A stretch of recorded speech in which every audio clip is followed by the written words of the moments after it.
Ay ipapakita akong video sa inyo kung sino ang nag-utos ng pag-transfer ng 89 na bilyon PhilHealth Fund. Unacceptable po itong pag-transfer.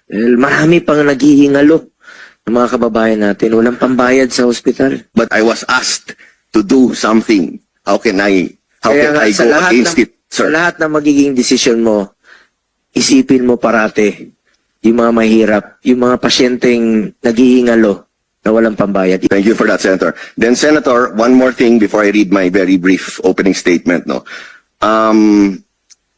again, with regards to the 89.9 billion, because it's not only you, Honorable Senator, it's not only Honorable Raffy Tulfo. Everyone is texting me, calling me, saying, ba't hindi mo inisip yung health concerns ng mga tao, pera ng health yan, bakit mo ginagawa yan?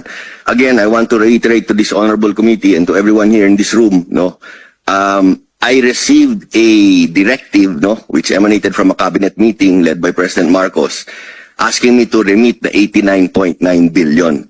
So like a good soldier, I am following them, I received a directive, which emanated from a cabinet meeting led by President Marcos, asking me to remit the 89.9 billion.